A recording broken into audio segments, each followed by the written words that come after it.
மீகா எழுதின புஸ்தகம், தீர்க்கதரிசன புஸ்தகம் 7ஆம் அதிகாரம் 15வது வசனம். நீ எகிப்து தேசத்திலிருந்து புறப்பட்ட நாளில் நடந்தது போலவே உன்னை அதிசயங்களை காண பண்ணுவேன். உன்னை அதிசயங்களை காண பண்ணுவேன். ஆண்டவர் சொல்றார், என் மகனே உன்னை அதிசயங்களை காண பண்ணுவேன், என் மகளே உன்னை அதிசயங்களை நான் காண பண்ணுவேன் அப்படின்னு ஆண்டவர் இன்றைக்கு உங்களுக்கு வாக்கு கொடுக்கிறார். அந்த வாக்கு தத்தத்தை கொடுத்த ஆண்டவர் எப்படிப்பட்டவர் தெரியுமா?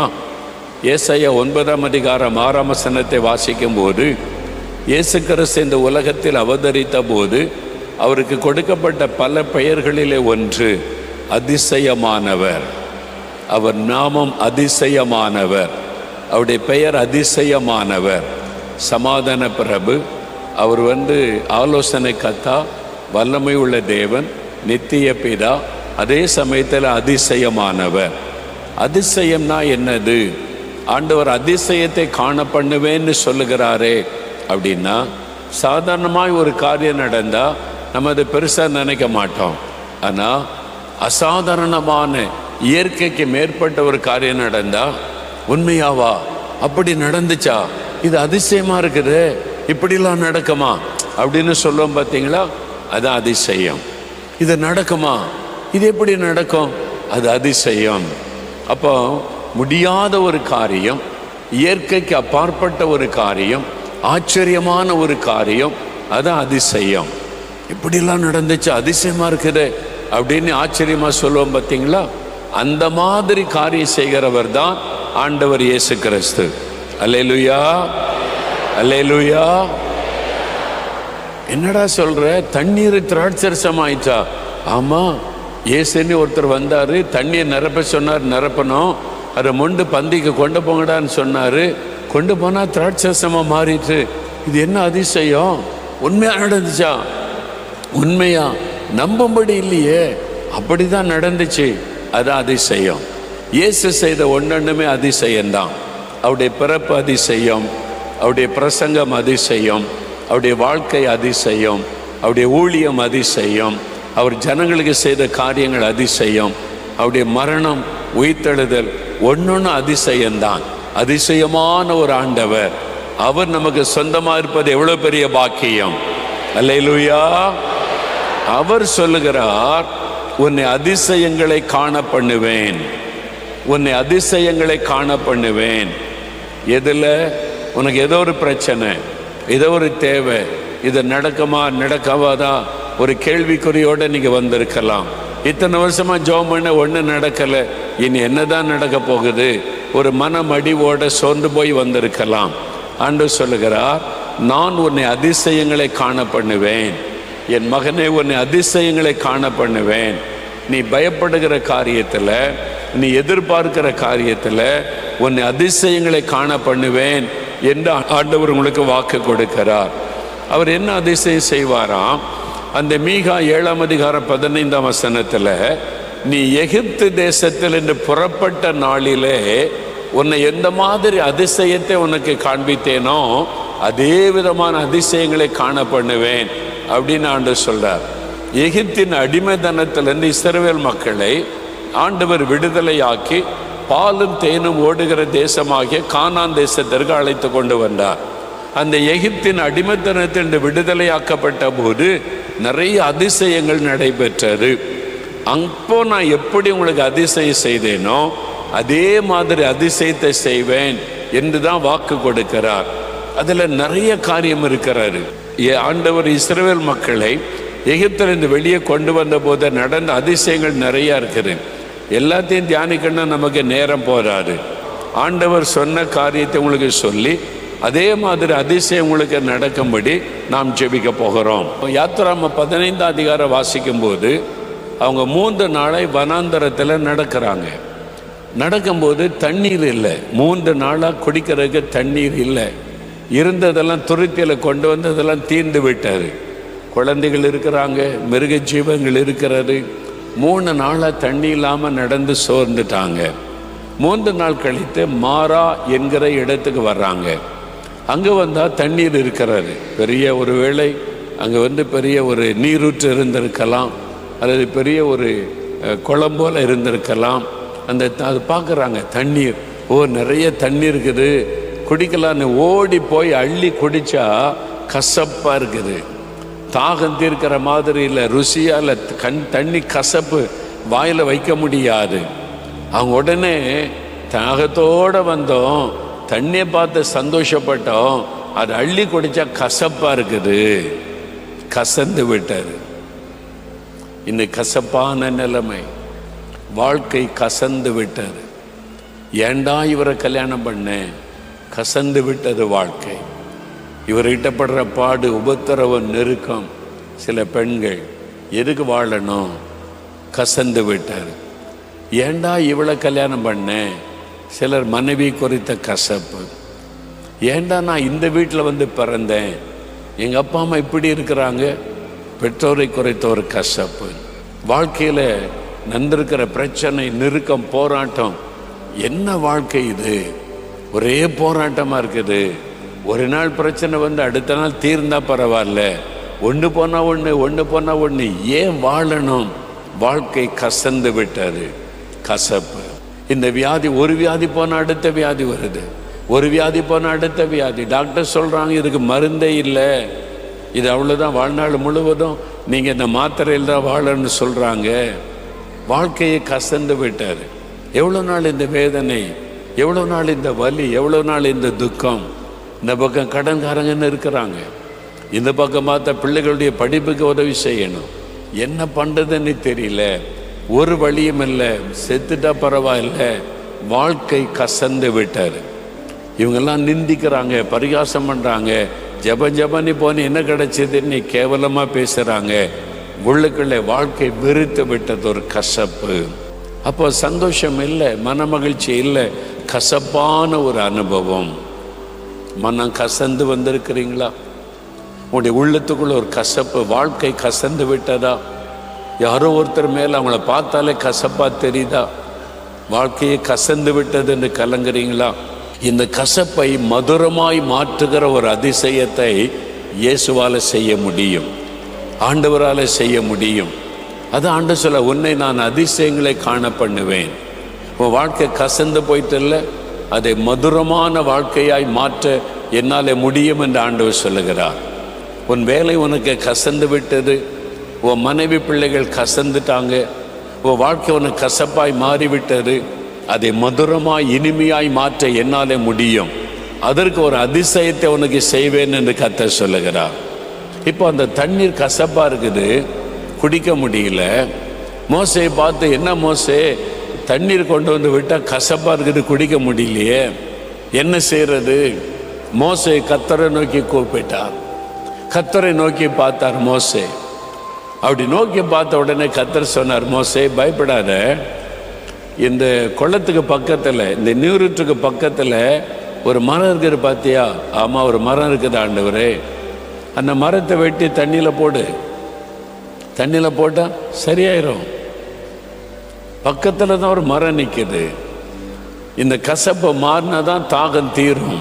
இது கசப்பாக இருக்குது, வேற இடத்த போங்கன்னு சொல்லலை, இந்த கசப்பை நான் மாற்றுகிறேன், அதான் ஆண்டவர் சொல்லுகிறார். வாழ்க்கை கசந்துட்டு எங்காவது போயிடலாம், இல்லை இல்லை இல்லை, நீ இருக்கிற இடத்துல இருக்கிற கசப்பை அவர் மாற்ற போகிறார், கசப்பான சூழ்நிலையை மாற்ற போகிறார். எது கசந்து விட்டது அதை இனிமையாய் மாற்ற போகிறார். அதான் ஆண்டவருடைய விருப்பம். இது கசப்பாக இருக்குது, வாங்க அடுத்த இடத்துக்கு போகலாம். இல்லை, வாழ்க்கை கசந்துட்டு எங்காவது நான் போகிறேன். எங்கே போவீங்க? உலகத்தில் எங்கே போவீங்க? எங்கே போனாலும் பிரச்சனை, எங்கே போனாலும் நெருக்கம், எங்கே போனாலும் உபத்திரம் தான். இருக்கிற சூழ்நிலையில் அந்த கசப்பை மதுரமாய் மாற்றுகிற தேவன் நமக்கு இருக்கிறார். அவர் தான் சொல்லுகிறார், உன்னை அதிசயங்களை காண பண்ணுவேன், இந்த கசப்பை நான் மதுரமாய் மாற்றுவேன். அதற்கு என்ன பண்ணணும்?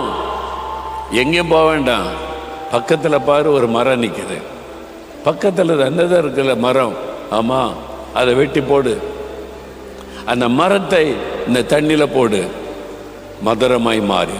ஆண்டவர் சொல்றார், என் மகனே மகளே, ஒரு மரம் நிற்கிற பாரு பக்கத்தில். என்ன மரம்? சிலுவை மரம். உங்க பக்கத்தில் தான் இருக்குது சிலுவை மரம், உங்க பக்கத்தில் தான் இருக்குது சிலுவை மரம். ஒரு மரம் இருக்குது, சிலுவை மரம். அதை பாரு, அந்த சிலுவை மரம், அந்த சிலுவை தொங்குகிற இயேசு, அவரால் கசப்பை மாற்ற முடியும். அந்த மரத்தோடு நீ சம்பந்தம் கலந்துரு. இந்த மரத்தை கொண்டு வந்து உன் வாழ்க்கையில இணைத்து விடு. ஏன்னா அந்த சிலுவை மரத்தில் இயேசு மரிக்கும் பொழுது கசப்பு கலந்த காடி அவருக்கு கொடுத்தாங்க. கசப்பு கலந்த காடி அவருக்கு கொடுத்தாங்க. இயேசுவுக்கு கசப்பு கலந்த காடியை குடிக்க கொடுத்தாங்க. சிலுவையில் அறையப்படுகிற ஒரு மனிதன், அவனுடைய சரீரத்தில் பயங்கர வேதனை உண்டாகும். ஆணி அடிக்கிறதுனால ரத்தம் வடிய வடிய தலை முதல் கால் வரை சொல்ல முடியாத வேதனை உண்டாகும். கொஞ்சம் அந்த வேதனையை குறைப்பதற்கு கசப்பு கலந்த காடியை கொடுப்பாங்க. அந்த கசப்பு கலந்த காடி கொடுத்த உடனே ஒரு மயக்க நிலைமை உண்டாகும். அப்போ அந்த வலியை கொஞ்சம் சகித்து கொள்ள முடியும். இதற்காக கசப்பு கலந்த காடியை அவனுக்கு கொடுப்பது, சிலுவையில் தொங்குகிறவர்களுக்கு கொடுப்பது அவருடைய வழக்கம். இப்போ இயேசு கிறிஸ்து அந்த சிலுவையில் தொங்கும் பொழுதும் அவருக்கு கசப்பு கலந்த காடியை கொடுத்தாங்க. அவர் அதை ருசி பார்த்து விட்டு வேண்டான்னு சொல்லிட்டார். அந்த காடி கசப்பை அவர் குடிக்கல. நான் நல்ல உணர்வில் இருக்கும் பொழுதே என் மக்களுக்காக மரிக்கணும், மயக்கத்தில் இருந்து மரிப்பதல்ல, நல்ல உணர்வில் இருக்கும் பொழுது அத்தனை வேதனைகளை நான் ஏற்றுக்கொண்டு என் ஜனங்களுக்காக சிலுவையில் மரிக்கணும். அதனால் இந்த மயக்கம் கொடுக்கிற காடியை நான் குடிக்க மாட்டேன். ருசி மாத்திரம் பார்த்தேன், இது என்னதுன்னு ருசி பார்த்தா அது கசப்பு, அவ்வளவுதான், வேண்டான்னு சொல்லிட்டார். அதான் வேதத்தில் இருக்கு. அப்ப இயேசு கசப்பை ருசி பார்த்தார். ஏன் சிலுவையில் இந்த கசப்பை ருசி பார்த்தார்? உங்களுடைய என்னுடைய வாழ்க்கையில வரக்கூடிய கசப்பை மாற்றுவதற்கு. அவர் இந்த சிலுவையில கசப்பை சுமந்து விட்டார். நீங்க இன்றைக்கு சுமக்கிற அந்த வேதனை, அந்த கசப்பான அனுபவம், எல்லாரும் நிந்திக்கிறாங்க, எல்லாரும் பரிகசிக்கிறாங்க, யாரும் என்ன புரிந்து கொள்ள மாட்டேங்கிறாங்க. தனிமையா உட்கார்ந்து அழுகிறேன். உள்ளம் பாதிக்கப்பட்டு விட்டது, காயப்பட்டு விட்டது, மனதில் ஒரு காயம் ஏற்பட்டு விட்டது. என் கணவரே இப்படி சொல்லிட்டார், என் மனைவியே இப்படி திட்டா, எங்க பெற்றோரே இப்படி சொல்லிட்டாங்க, என் பிள்ளைகளே என்னை இப்படி பண்ணிட்டாங்க, இவங்கெல்லாம் நான் நம்பினவங்களே என்னை இப்படி பண்ணிட்டாங்க, என்னை பரிகாசம் பண்றாங்க, கேவலமா பேசுறாங்க, அவமானப்படுத்துறாங்க, நிந்திக்கப்பட்டு தனித்து விடப்பட்டு இருக்கிறேன், உள்ளம் காயப்பட்டு கசந்த நிலைமையில் வந்திருக்கிறீர்கள் அல்லவா? சிலுவையில இயேசு சொல்லுகிறார், உனக்காக நான் அந்த சிலுவையில தனிமையாய் தொங்கினேன், நான் புறக்கணிக்கப்பட்டேன், அபாண்டமான பழி சுமத்தப்பட்டேன், பரிகாசம் பண்ணப்பட்டேன், என் வஸ்திரங்களை உரிந்து என்னை கேவலப்படுத்தினார்கள். அந்த பாடுகள், நிந்தைகள், நெருக்கங்கள், வேதனைகள் எல்லாவற்றையும் சிலுவையில நான் சுமந்தேன். உன்னுடைய கசப்பை சிலுவையில நான் சுமந்திருக்கிறேன், உன்னுடைய கசப்பை சிலுவையில நான் ஏற்றுக்கொண்டிருக்கிறேன். உன் கசப்பை மதுரமாய் மாற்ற சிலுவையில என்னையே பலியாய் கொடுத்திருக்கிறேன். ஆகவே உன் கசப்பை மதுரமாய் மாற்றுவேன். உன் கசப்பு மதுரமாய் மாறும். அந்த சிலுவை மரத்தை பாருங்க, சிலுவையில் தொங்குகிற இயேசுவை பாருங்க, அதை தியானிங்க. அந்த சிலுவை மரத்தில் தொங்குகிற இயேசுவை தியானிச்சிங்கன்னா உங்களுடைய உள்ளத்தில் இருக்கிற எந்த கசப்பும் மாறிவிடும். ஒரு சமயம் ஒரு டீச்சர், ஸ்கூலில் டீச்சராய் பணி செய்கிற ஒரு சகோதரி சொன்னாங்க, நான் ஆண்டவருக்கு பயந்து உண்மையாக வேலை செய்கிறேன், ஆனால் என்னதோ தெரியல, என் ஹெட்மிஸ்ஸஸுக்கு என்ன கண்டாலே பிடிக்க மாட்டேங்குது.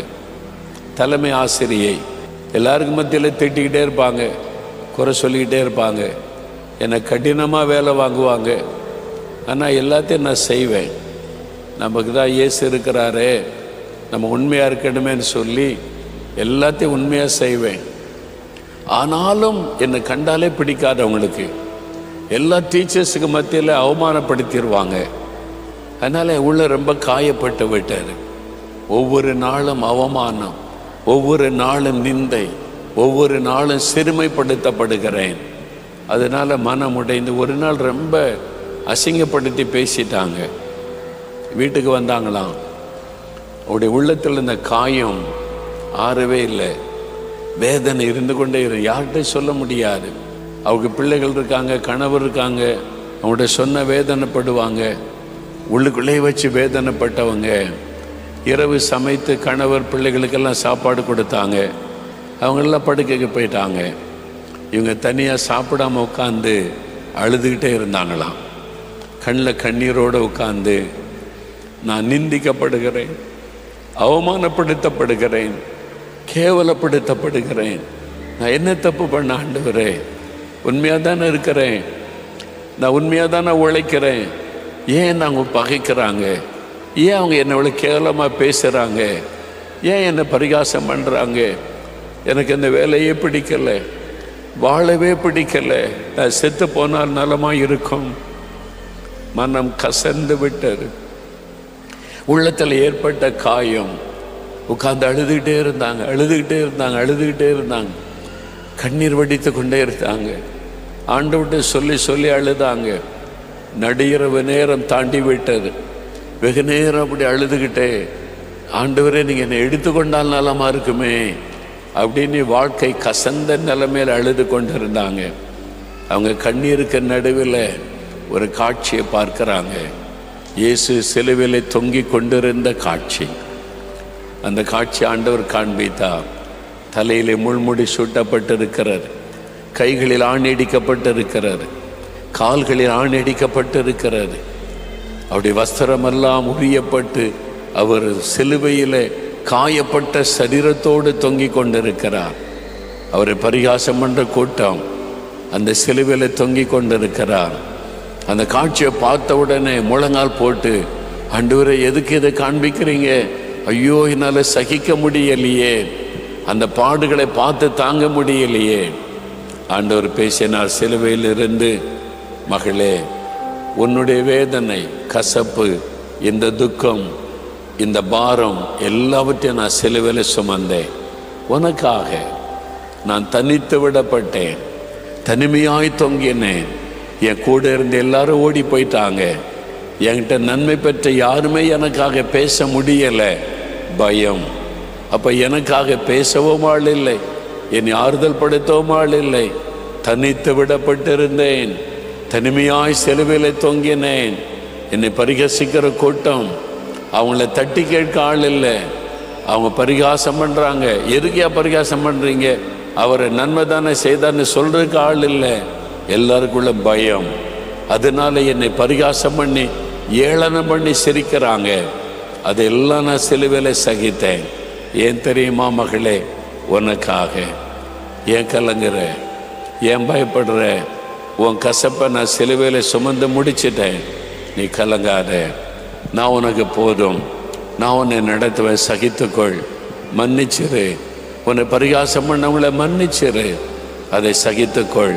நான் சிலுவையில் எல்லாத்தையும் சகிச்சேனே, நீயும் சகித்துக்கொள். நான் சிலுவையில் எல்லாரையும் மன்னிச்சேனே, நீயும் அவங்கள மன்னிச்சிரு. உன்னை காயப்படுத்தின, துக்கப்படுத்தின, வேதனைப்படுத்தின அவங்கள மன்னிச்சிரு, மனப்பூர்வமாக மன்னிச்சிரு. அவங்கள ப்ளஸ் பண்ணி ஜெபம் பண்ணு என் ஆண்டவர் சொன்னார். அவங்க ஜெபிச்சாங்க, ஆண்டவரே அந்த இருதயத்தை எனக்கு தாரும். என்னை இவ்வளோ கேவலப்படுத்தி பரிகாசம் பண்ணி என்னை காயப்படுத்தின என்னுடைய தலைமை ஆசிரியர் நான் மனப்பூர்வமாக மன்னிக்கிறேன் ஆண்டவரே, அவங்கள ஆசீர்வதிங்க, அவங்கள மன்னிக்கிறேன்னு சொல்லி ஜெபிச்சாங்க. அப்படி உள்ளத்தில் இந்த பாரமெல்லாம் போயிட்டு அவங்க சொன்னாங்க, அன்னைக்கு இயேசு சிலுவையில் எனக்கு தரிசனமாகாமல் இருந்திருந்தா நான் துக்கத்திலேயே மரித்து போயிருப்பேன். அவ்வளவு ஆத்மத்தில் எனக்கு ஒரு நெருக்கம், ஒரு மரண போராட்டம் எனக்குள் இருந்தது. மனம் கசந்து விட்டது. ஆனால் இயேசுவோ தன்னுடைய சிலுவை காட்சியை காண்பித்து அந்த கசப்பை என் உள்ளத்தை விட்டு மாற்றினார். யாரோ ஒருவரோடு ஆண்டவர் பேசி கொண்டிருக்கிறார். மகளே உன்னோடு, மகனே உன்னோடு தான், ஐயா உங்களோடு தான், அம்மா உங்களோடு தான் ஆண்டவர் பேசுகிறார். என் பிள்ளைகளே, நான் சிலுவையில் உங்களுக்காக கசப்பை ருசி பார்த்தேன். கசப்பை நான் சிலுவையில் ஏற்றுக்கொண்டேன். உங்களுடைய கசப்பை மதுரமாய் மாற்றுவேன். எந்த குடும்பத்தில் கசப்பு காணப்படுகிறதோ அதே குடும்பத்தை மதுரமான குடும்பமாய் மாற்றுவேன். எந்த வேலையிலே உனக்கு மனம் கசந்து விட்டதோ அதே வேலையிலே நான் சூழ்நிலையை சந்தோஷமாய் மாற்றுவேன். எந்த வியாபார ஸ்தலத்தில் உனக்கு நெருக்கமோ அங்கே உனக்கு எல்லாவற்றையும் நன்மையாய் மாற்றுவேன். எந்த வீட்டுக்குள்ளே இருக்க முடியாதபடி மனம் கசந்து கண்ணீர் வடிக்கிறாயோ அதே வீட்டுக்குள்ளே நீ மகிழ்ச்சியோடு இருக்கும்படி காரியங்களை நான் மாற்றுவேன். நான் துக்கத்தை, கசப்பை மதுரமாய் மாற்றுகிற தேவன். ஒரு அதிசயத்தை உனக்கு செய்வேன். இதெல்லாம் நடக்குமா? எங்க நடந்தாலும் எங்க வீட்டில் நடக்காது. அது எங்க நடந்தாலும் என் குடும்பத்தில் நடக்காது. என் கணவரெல்லாம் மாற்ற முடியாது, என் மனைவியெல்லாம் மாற்ற முடியாது, என்னுடைய பிள்ளைகளை மாற்ற முடியாது, என் பெற்றோரை மாற்ற முடியாது. அவங்க அப்படிதான். மாற்ற முடியாததை முடிய செய்கிற தேவன். உன்னை அதிசயங்களை காண பண்ணுவேன், உன்னை அதிசயங்களை காண பண்ணுவேன். உன் காரியத்தில் அதிசயம் நடக்கும், உன் துக்கம் சந்தோஷமாய் மாறும். இந்த ஆண்டவர் உங்களுக்கு சொல்லுகிறார். உங்க வாழ்க்கையில இன்றைக்கு வாழ்க்கை கசந்து விட்டதா? ஊழியம் கசந்து விட்டதா? இதுக்கு மேல என்ன செய்ய முடியும்? இதை விட ஆண்டவரை எடுத்துக்கொள்ளுங்க என்ற நிலைமைக்கு வந்துட்டீங்களா? ஆண்டவர் இயேசு உங்களுடைய கசப்பை மதுரமாய் மாற்றுவார். பொல்லாத மனிதர்கள், பொறாமை கொண்ட மக்களுடைய கசப்புகள் உடைய வாழ்க்கையை பாதித்து கொண்டிருக்கிறதா? இயேசுவை நினைத்துக் கொள்ளுங்க. அந்த கசப்பான சூழ்நிலை மாறும், உங்களுடைய இருதயம் மாறும், ஒரு மதுரமான சூழ்நிலை உண்டாகும். அப்படியே தகப்பனே, நீங்கள் அதிசயமான தேவன், அதிசயங்களை இன்றைக்கும் செய்கிற தேவன். இப்பொழுதும் இந்த மகன், இந்த மகள் தனக்கு ஒரு அதிசயம் நடக்க வேண்டும் என்று ஜெபிக்கிறாங்க. நீங்க கட்டாயம் இவர்களுக்கு விரும்புகிற காரியத்துல ஒரு அதிசயத்தை செய்ய வேண்டும் என்று நான் ஜெபிக்கிறேன் அப்பா. அடைக்கப்பட்ட வாசல் திறக்கப்படட்டும் இயேசுவின் நாமத்தில். முன்னேறி போக முடியாதபடி தடையாயிருக்கிற கதவுகள் இயேசுவின் நாமத்தில் திறக்கட்டும். தடைகள் விலகட்டும், காரியங்கள் வாய்க்கட்டும். அந்த அதிசயத்தை உம்முடைய பிள்ளைகள் இந்த நாட்களில் காணவே வேண்டும் என்று நான் ஜெபிக்கிறேன். கசப்பான சூழ்நிலையில மனம் உடைந்து போய் வாழ்வதை விட மரித்து விட்டால் நலமாயிருக்குமே என்று மனம் கசந்து விட்ட நிலைமையில் இருக்கிற இந்த மகளை பாரும், இந்த மகனை பாரும். அந்த சிலுவையிலே நீர் கசப்பை ருசி பார்த்ததை நினைத்தருளும். இந்த கசப்பான சூழ்நிலைகள் மாறட்டும், அந்த விருப்புகள் மாறட்டும். ஆண்டவரே, உடைய உள்ளத்தில் ஒரு ஆறுதல் வரட்டும். அந்த மனம் கசந்து போன சூழ்நிலை மாறட்டும், வாழ்க்கை வெறுத்த போன சூழ்நிலை மாறட்டும். நீர் வாழ வைக்கிற தேவன் என்பதை விளங்க பண்ணும். இப்பொழுது தொடும் அந்த கசப்புகள் எல்லாம் மாறட்டும். எந்த மனிதர் மீதும் கசப்பான எண்ணம், சிந்தை வராதபடி அதை எடுத்து போடுவீராக. இப்பொழுதே மாற்றத்தை உண்டாக்குகிறதற்காக உமக்கு ஸ்தோத்திரம். ஆண்டவர் அதிசயத்தை நம்முடைய பிள்ளைகளுக்கு செய்து மகிழ பண்ணும், மகிழ பண்ணும். அவருடைய துக்கம் எல்லாம் சந்தோஷமாய் மாறட்டும். இயேசு கிறிஸ்துவின் நாமத்தில் ஜெபிக்கிறோம் பிதாவே, ஆமென்.